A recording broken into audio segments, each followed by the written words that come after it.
Have you ever looked around your life, your work, your home, your routine, and suddenly realized you've been running solo for longer than you thought?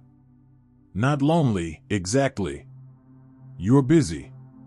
You've got things to do, people to care for, responsibilities to handle. But still, somewhere along the line, your circle got smaller. The group chats faded.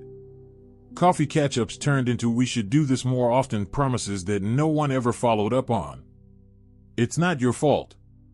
Life after 40 has a way of reshuffling priorities. Kids, careers, aging parents, maybe even health concerns, all of it pulls at your time and energy. But here's the truth we don't talk about enough: friendship is not a luxury. It's a lifeline. That's why today, we're opening a door. Not to your 20s again. This isn't about recreating the past. This is about reclaiming something richer, more real. This is about building meaningful friendships in the second act of life, and doing it in a way that feels good, sustainable, and true to who you are now. Let's start with something that sounds simple but can feel incredibly hard after 40, giving yourself permission to need people again. When we're younger, connection is effortless. School, college, first jobs, you're surrounded by people, bumping into each other daily, and friendships form organically.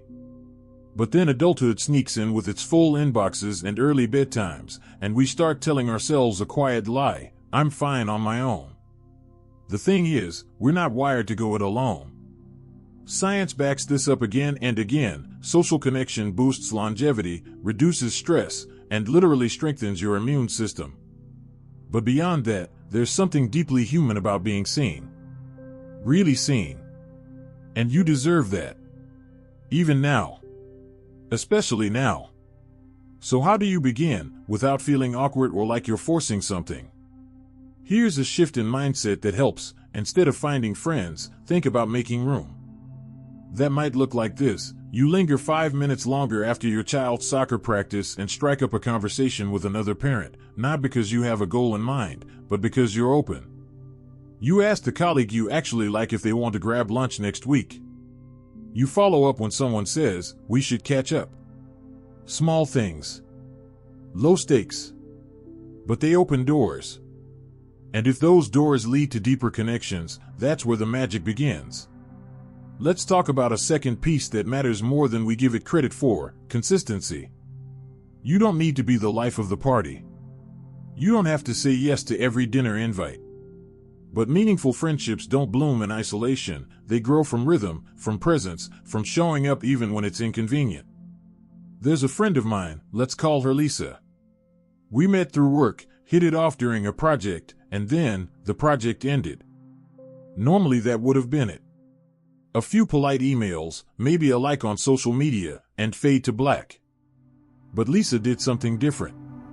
She kept showing up. Want to go for a walk? Let's grab coffee this weekend. Not big asks. Not dramatic. Just consistent. Now, she's one of the most important people in my life. And it all started because one of us made space and kept making space. If you're waiting for friendship to strike like lightning, you might be waiting a long time. But if you plant seeds and keep watering them, even gently, even slowly, things grow. Trust that. And here's a third truth, one that surprised me when I started reaching out again: connection often begins when we let ourselves be just a little vulnerable. I know. That word can feel risky. Vulnerability sounds like opening up, admitting we need support, or sharing parts of ourselves we usually keep hidden behind "I'm fine." But you don't have to spill your soul on day one. Vulnerability can be as small as saying, "Actually, I've been feeling kind of disconnected lately." Or, "I could really use a friend to talk to." When you speak like that, gently, honestly, it gives the other person permission to do the same. And that's where real friendship begins, in shared truth, not performance. You see, after 40, our friendships don't need to be based on wild nights out or constant texting. They can be built on quiet understanding, mutual respect, and the unspoken agreement that we're both figuring this out as we go. And if you're worried it's too late, that everyone already has their circle, their people, their routines, remember this: people are lonelier than they look. There are other people in your world right now, maybe even in your neighborhood or workplace or yoga class, who feel the same ache you do.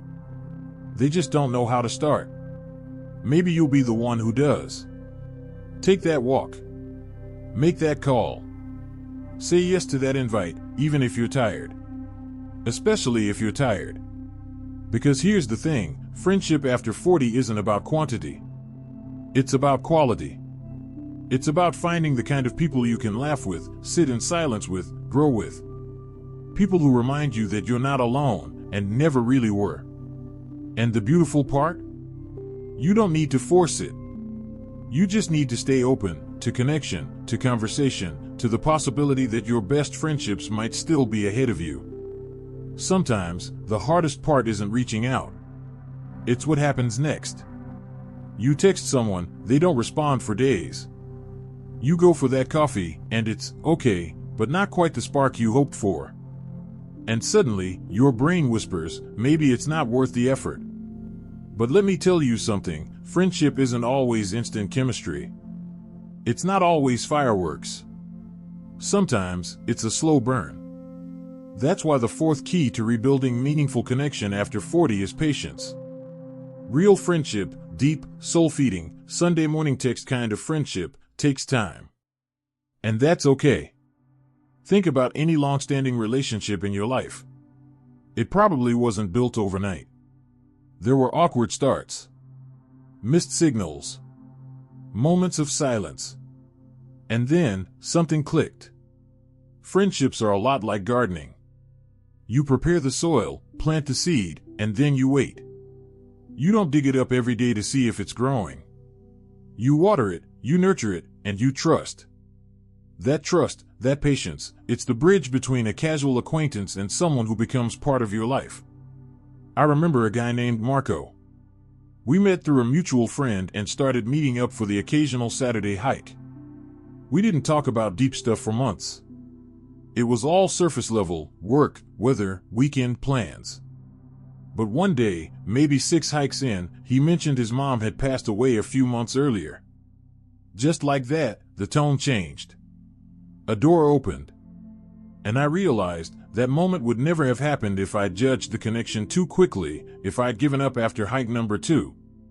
So if you've tried and it didn't feel amazing right away, don't let that discourage you. You're not looking for magic, you're looking for mutual care. That takes time, and time takes showing up. And here's something else we often forget in midlife. Sometimes, to build new friendships, you need to clear space first. This brings us to something that might feel a little uncomfortable, letting go. Letting go of old friendships that no longer feel aligned. Of one-sided relationships where you do all the reaching out. Of people who drain you more than they fill you up. It's not about blame. It's about energy. Your energy is sacred. If you're spending it trying to keep something alive that's already withered, you won't have much left to offer anything new. And I know, this part hurts. Especially when it's someone you've known for years. You've shared birthdays, milestones, maybe even childhood memories. But just like we evolve, our relationships evolve too. And not all of them are meant to go the distance. You can love someone, wish them well, and still walk away. Not out of anger, but out of respect. For your time. Your values. Your growth. There's a strange relief that comes when you finally release those relationships. Like setting down a heavy bag you didn't realize you were carrying. And suddenly, you have room. Room for fresh energy. For laughter that doesn't feel forced. For people who meet you where you are now, not where you used to be. And that leads us to one of the most powerful tools you have in your pocket, curiosity. When you're a kid, curiosity drives everything. What's your name? Wanna be friends? But as adults, we get cautious. We assume too much, we judge too fast. But when you lead with curiosity, things shift. Maybe you're at a community class, and someone mentions they're learning to cook Thai food.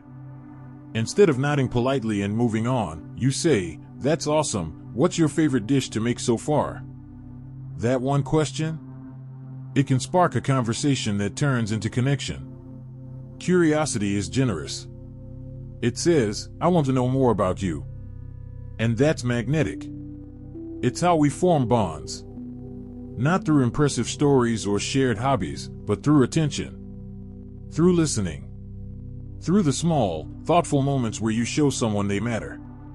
And you know what's even better? When you combine curiosity with courage.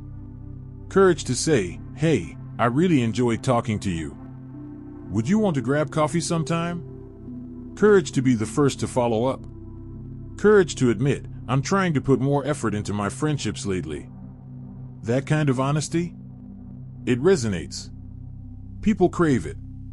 We're all hungry for realness in a world full of filters. I had a woman message me once after a talk I gave about midlife friendship. She said, I watched your video with tears in my eyes. I didn't realize how much I missed being someone's first phone call. And you know what she did next?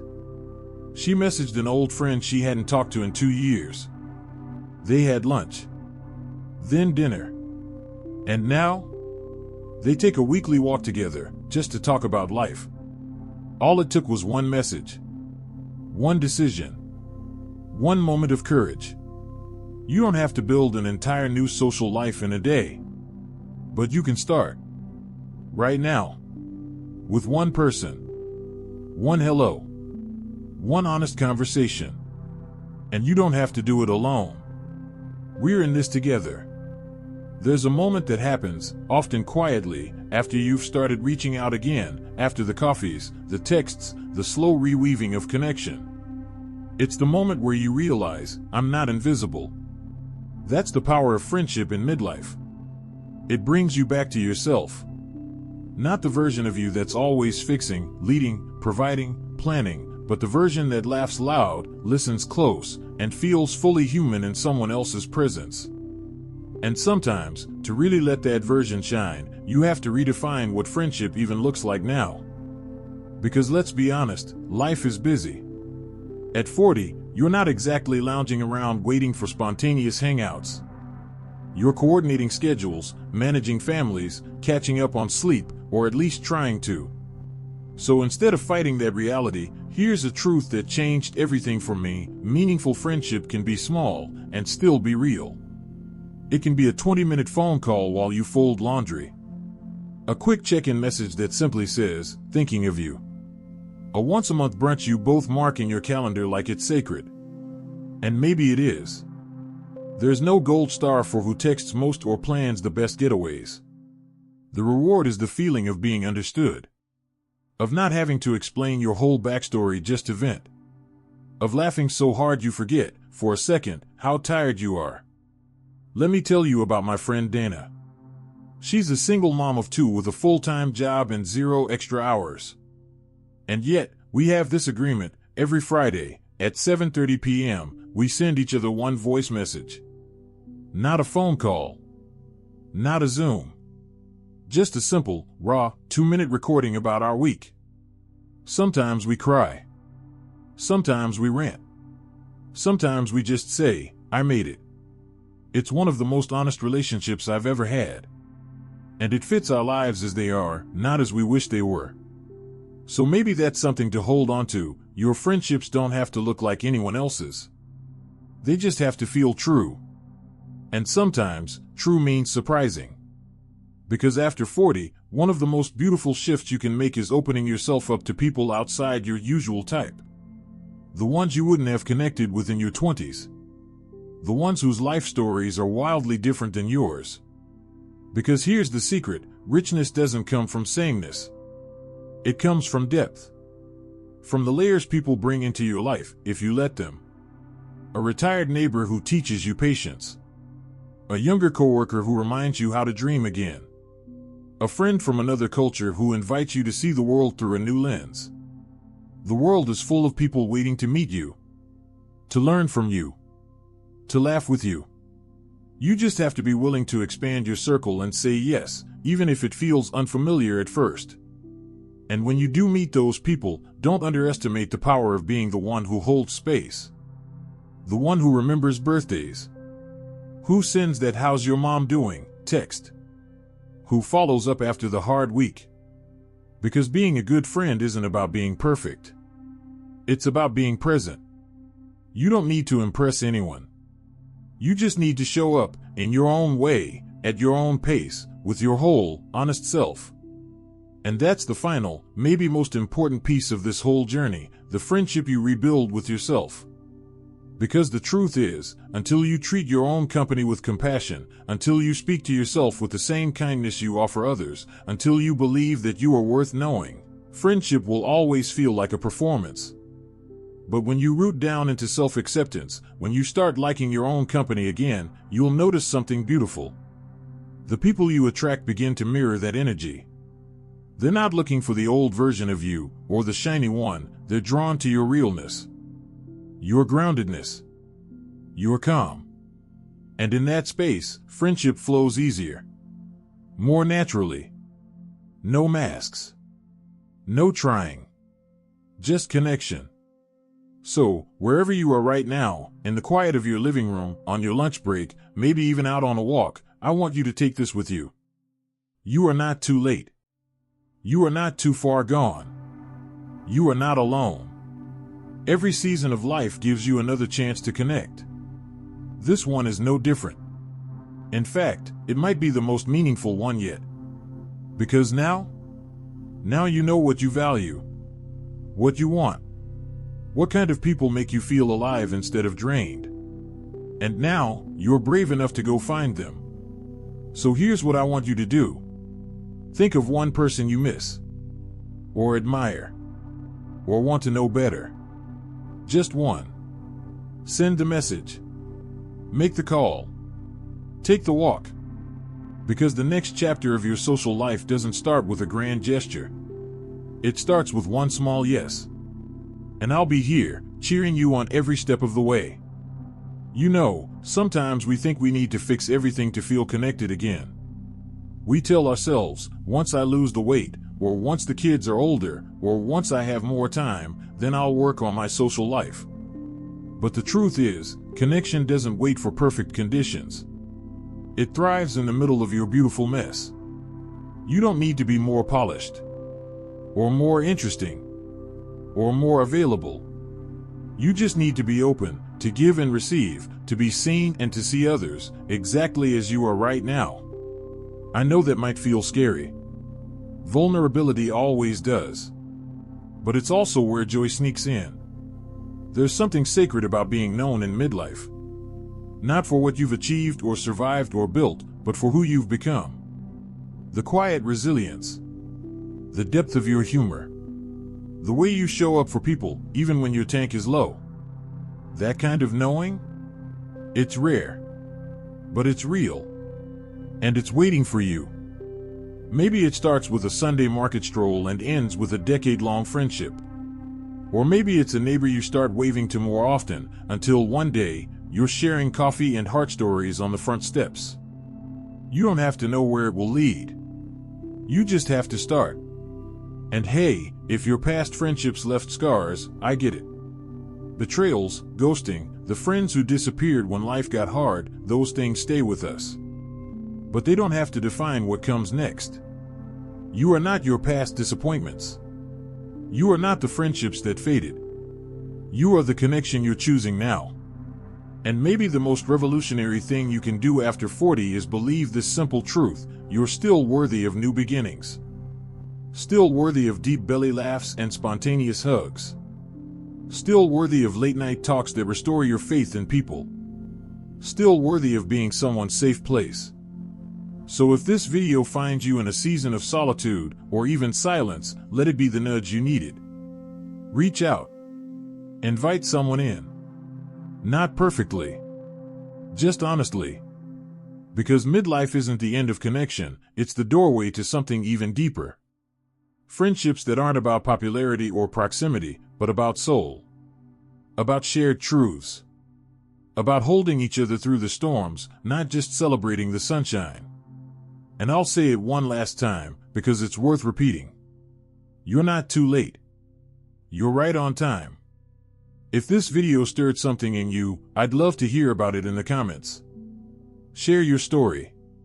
Share your fears. Share your hopes. You're not the only one feeling this way.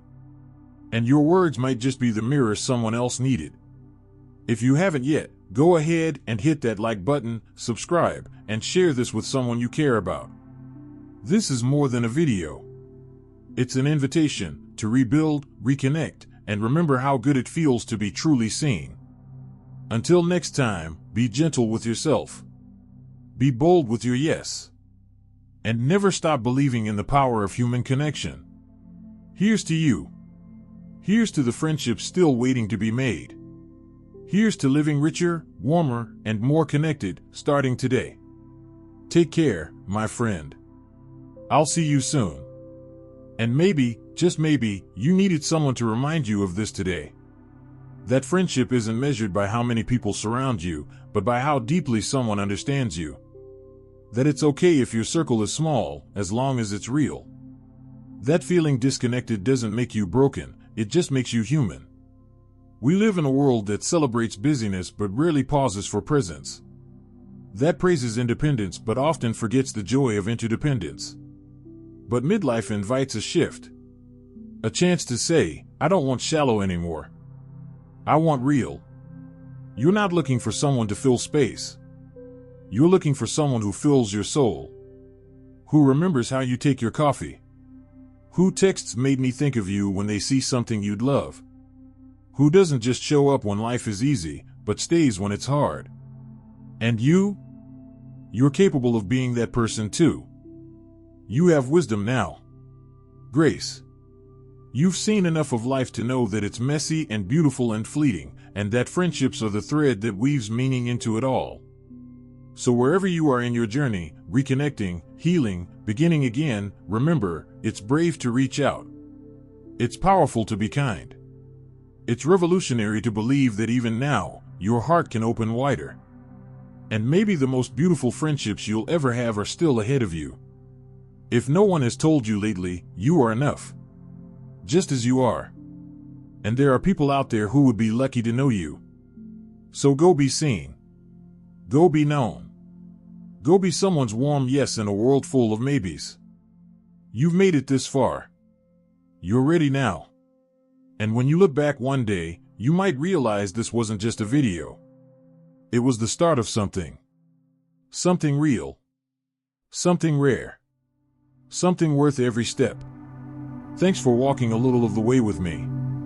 Until next time. Take care of your heart. Take a risk on connection. And above all, don't wait for life to make the first move. You go first. And let love, friendship, and meaning meet you on the other side. See you soon. Yellow Heart.